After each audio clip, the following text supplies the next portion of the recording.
Proses penciptaan alam semesta menurut Alkitab diawali dengan Kejadian pasal 1 ayat 1 sebagai penjelasan dasar bahwa alam semesta itu diciptakan oleh Tuhan. Salam sehat sejahtera, jumpa lagi di channel Mata Ketiga. Berikut mari kita telusuri cerita hari ini. Dalam kitab Kejadian bagian pertama, Kejadian pasal 1 ayat 1 dan seterusnya, disebutkan bahwa Tuhan menciptakan segala sesuatu di dunia ini dalam 6 hari. Pertama-tama, Dia menciptakan langit dan bumi, lalu tumbuh-tumbuhan, binatang, dan lain-lain.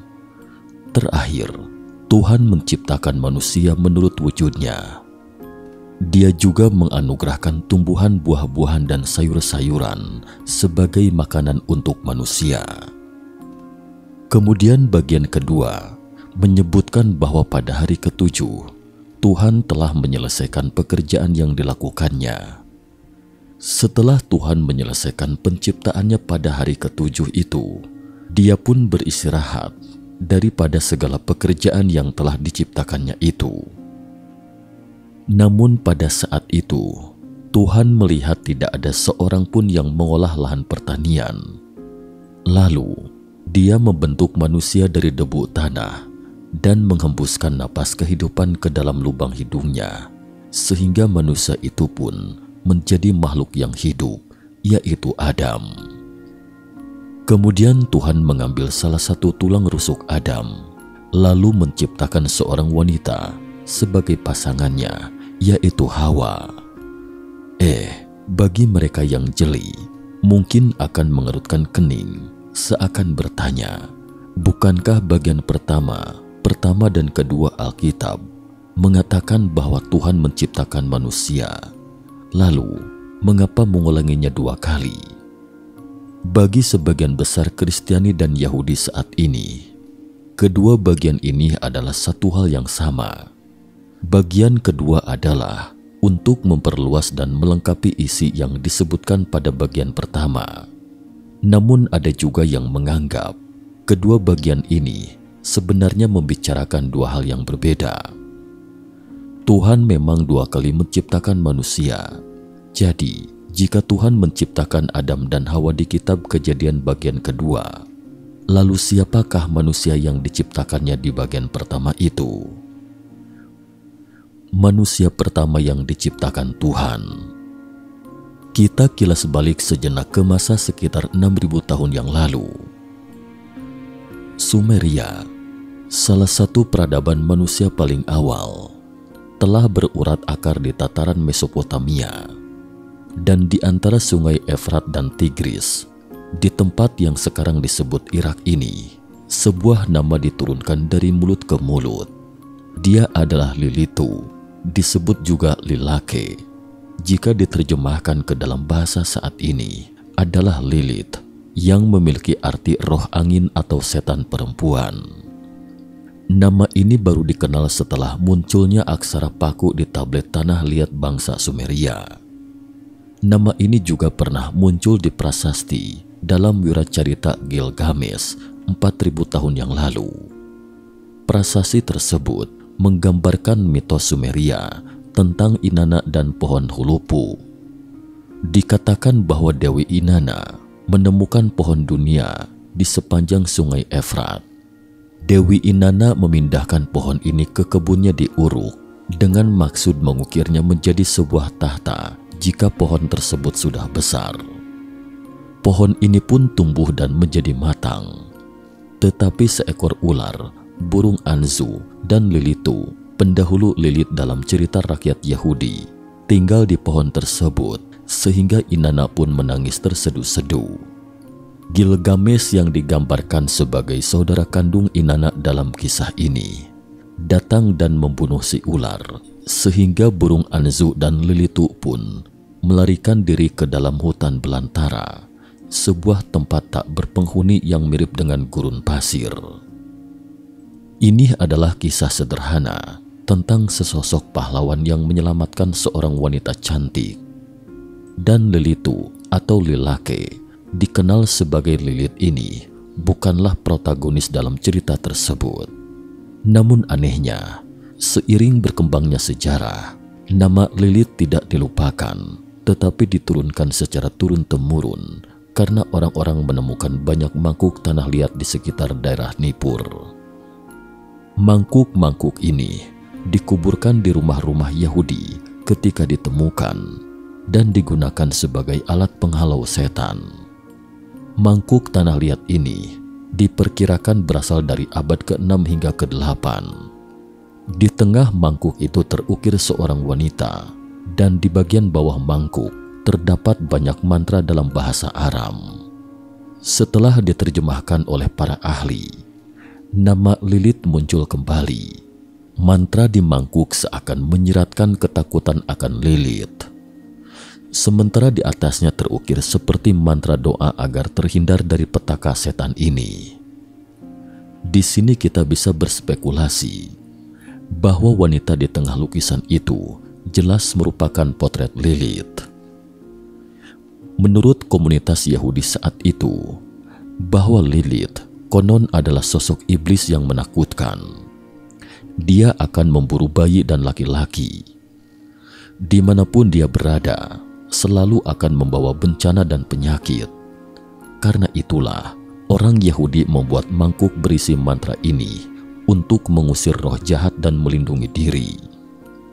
Antara tahun 1946 dan 1956, ditemukan naskah Laut Mati dalam jajaran 11 gua di sekitar lokasi yang dikenal sebagai Wadi Qumran, dekat Laut Mati di tepi barat, di Sungai Yordan, oleh para gembala Badawi dan sekelompok arkeolog. Ini merupakan kumpulan naskah kuno dengan sejarah sekitar 2000 tahun yang lalu. Salah satu manuskrip mencatat sebuah himne pengucapan syukur. Dalam legenda kuno dan abad pertengahan, Lilith dipandang sebagai penjelmaan nafsu, penyebab pria disesatkan, penyihir, pembunuh wanita dan anak-anak. Legendanya juga terkait dengan cerita pertama tentang vampir. Dianggap istri Adam sebelum Hawa. Dalam beberapa tulisan mistik Yahudi, dia dikatakan sebagai istri pertama Adam sebelum kehadiran Hawa. Ia dikatakan secara sukarela meninggalkan Taman Eden. Di alfabet Sirak, salah satu parodi sastra paling awal dalam sastra Ibrani, sejauh ini dianggap sebagai salah satu sumber yang secara jelas mengisahkan Lilith sebagai istri pertama Adam. Berikut ini cuplikan kisahnya. Ketika putranya yang masih muda jatuh sakit, Raja Nebukadnezar memerintahkan agar anaknya disembuhkan. "Sembuhkan anakku, jika tidak, aku akan membunuhmu," kata Nebukadnezar. Ben Sira segera duduk dan menulis jimat dengan nama suci, dan dia menuliskan di atasnya para malaikat yang bertanggung jawab atas pengobatan dengan nama, bentuk, dan gambar mereka, dan dengan sayap, tangan, dan kaki mereka. Melihat jimat itu, Nebukadnezar bertanya, "Siapa ini?" "Malaikat yang bertanggung jawab atas pengobatan, Senoi, Sansenoi, dan Semangelov," jawab Ben Sira. Ben Sira lalu mengisahkan, ketika Tuhan menciptakan Adam yang sendirian, dia berkata, "Tidak baik bagi manusia untuk sendirian." Lalu dia juga menciptakan seorang wanita dari tanah, seperti dia telah menciptakan Adam sendiri, dan memanggilnya Lilith. Adam dan Lilith segera mulai bertengkar. Lilith berkata, "Aku tidak akan berbaring di bawah." Adam juga berkata, "Aku tidak akan berbaring di bawahmu, tetapi hanya di atas, karena kamu cocok hanya di posisi terbawah, sedangkan aku yang superior." Lilith menjawab, "Kita sama satu sama lain, karena kita berdua diciptakan dari tanah." Mereka berdua tidak mau mendengarkan satu sama lain. Menyadari hal ini, Lilith lalu mengucapkan nama yang tak terlukiskan dan terbang ke udara. Terkait kisah Lilith sebagai istri pertama Adam ini, sebelumnya sudah pernah diulas di video berjudul Lilith, istri pertama Adam, sang ratu malam yang menolak tunduk di bawah kaum laki-laki. Jadi kami tidak akan mengulang lagi di sini. Apakah Lilith tertulis di dalam Alkitab?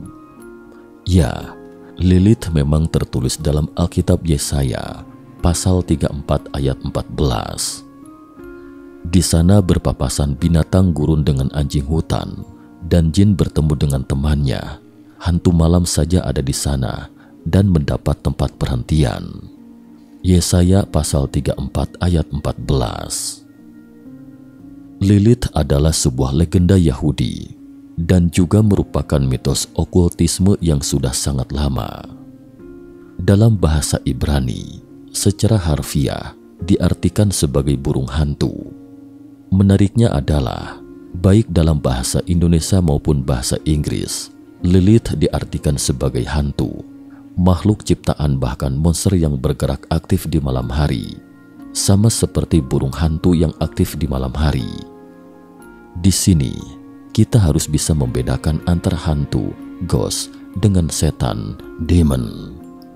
Hantu adalah sosok yang asalnya adalah manusia, yang kemudian berpindah dimensi ke alam roh baik karena kematian maupun karena akibat lainnya. Sedangkan setan memang adalah roh jahat sejak awalnya. Jadi Lilith ini bukan saja setan demon, melainkan juga hantu, ghost, yang pernah hidup sebagai manusia. Dan ia awalnya adalah seorang perempuan, female. Menurut legenda Yahudi, Lilith awalnya adalah perempuan pertama yang sama-sama diciptakan bersama-sama Adam sebelum Tuhan menciptakan Hawa. Walaupun hanya dianggap sebuah legenda, bukan berarti Alkitab tidak mencatat dan tidak membuktikan akan adanya fakta ini. Berikut kita simak firman Elohim, Tuhan Allah sendiri yang menjelaskan dalam kitab Kejadian, pasal 1 ayat 24 hingga 31. Berfirmanlah Elohim, hendaklah bumi mengeluarkan segala jenis makhluk yang hidup, ternak dan binatang melata, dan segala jenis binatang liar, dan jadilah demikian. Elohim menjadikan segala jenis binatang liar dan segala jenis ternak, dan segala jenis binatang melata di muka bumi. Allah melihat bahwa semuanya itu baik.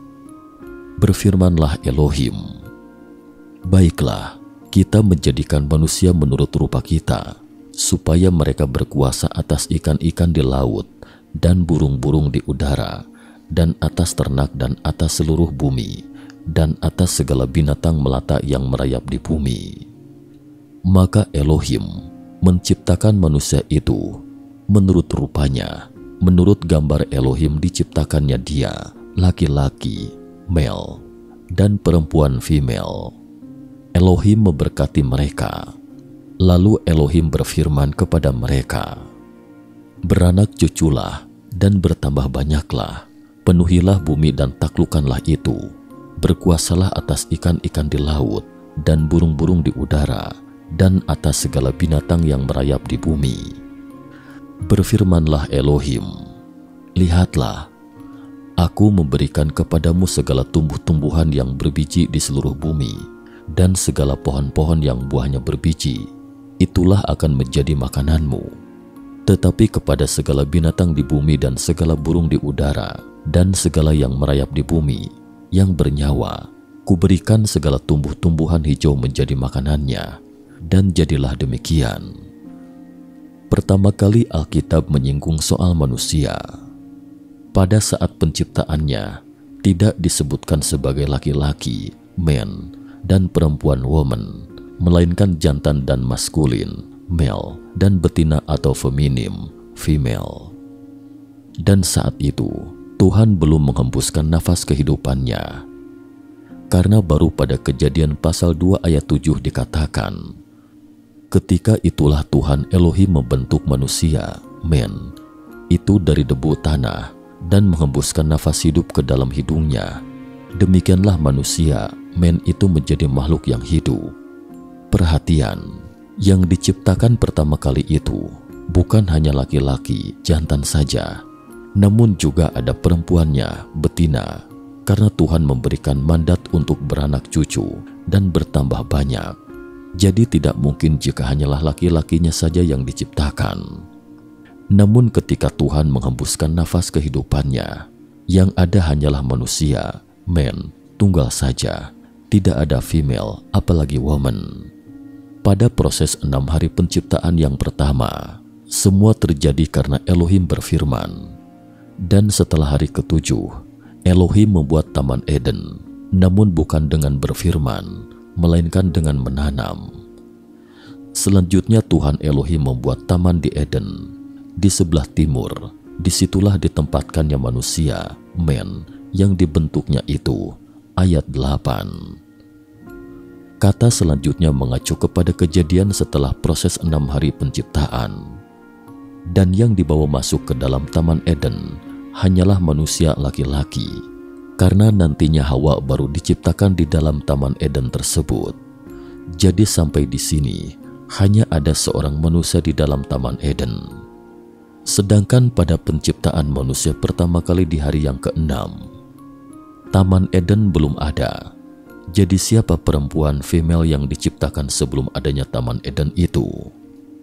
Pastilah ada perempuan yang sudah diciptakan oleh Tuhan, karena Tuhan berfirman, "Beranak cuculah dan bertambah banyak, penuhilah bumi dan taklukkanlah, berkuasalah atas ikan-ikan di laut dan burung-burung di udara, dan atas segala binatang yang merayap di bumi." Perempuan itu adalah Lilith, yaitu istri Adam yang pertama di luar Taman Eden. Kemunculan Lilith sebagai wanita pertama ciptaan Tuhan dalam karya sastra menimbulkan reaksi dua kutub yang berbeda. Alur cerita tentang sosok Lilith yang berubah dari manusia menjadi iblis secara umum diterima oleh masyarakat Yahudi saat itu, bahkan membuat sebagian orang ketika itu meragukan keaslian isi Alkitab.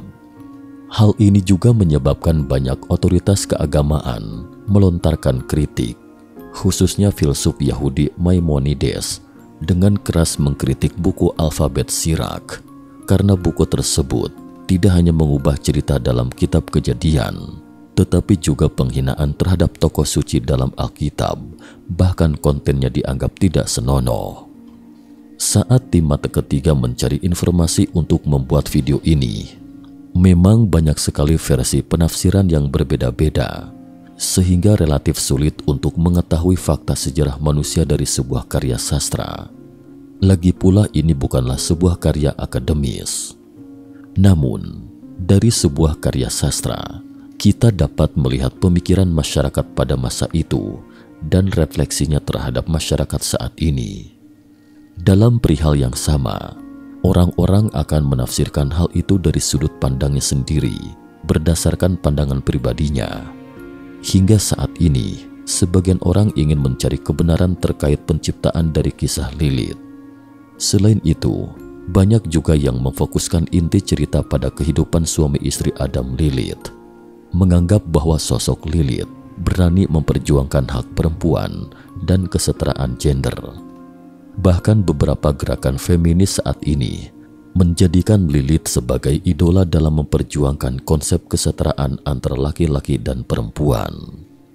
Namun, kejahatan yang identik dengan Lilith tetap tidak berubah. Saat ini, cukup banyak, baik karya seni, film dan video game modern, menggunakan Lilith sebagai karakter jahat. Juga ada yang percaya pada setan atau ilmu sihir menganggap Lilith sebagai penyihir dan menyembahnya sebagai dewi. Tentu saja, cerita rakyat Yahudi tentang Lilith masih bertumpu pada titik awal tentang kesehatan bayi. Beberapa cendekiawan berpendapat bahwa terdapat masalah serius tentang kematian mendadak bayi di masyarakat pada saat itu. Karena pengetahuan medis belum berkembang, penyebab penyakit dan kematian bayi, serta semua penyakit wabah kemudian dikaitkan dengan Lilith yang jahat. Itulah sebabnya mereka sangat takut pada Lilith dan menggunakan berbagai mantra untuk mengusir roh jahat. Sebenarnya, dalam cerita Lilith juga disebutkan bahwa cara menyembuhkan penyakit adalah dengan menulis jimat atas nama malaikat. Satu sisinya adalah iblis dan sisi lainnya adalah malaikat. Ini juga menggambarkan bahwa kejahatan tidak dapat mengalahkan kebaikan. Setelah menyaksikan kisah Adam dan Lilith, salah satu tim kami berkata bahwa masyarakat saat ini memang berbeda dengan masa lalu. Angka perceraian di berbagai negara kini sangat tinggi. Perbedaan antara suami dan istri seringkali dianggap sebagai perbedaan seutuhnya. Namun nyatanya, laki-laki dan perempuan membangun hubungan yang harmonis berdasarkan perbedaan yin dan yang, atau positif negatif, bukan berdasarkan konsep perbedaan. Di zaman kuno, pasangan suami istri menekankan pada sikap saling menghormati dan saling mengasihi. Dahulu kala, suami istri yang saling mencintai itu adalah kasih sayang dulu, kemudian baru cinta kasih. Adapun mengenai sikap saling menghormati sebagai suami istri di sini, bukan berarti tidak ada lagi kemesraan atau perasaan cinta, melainkan saling mencintai, sekaligus juga bisa saling menghormati. Bukankah begitu? Sekian dan terima kasih atas perhatiannya.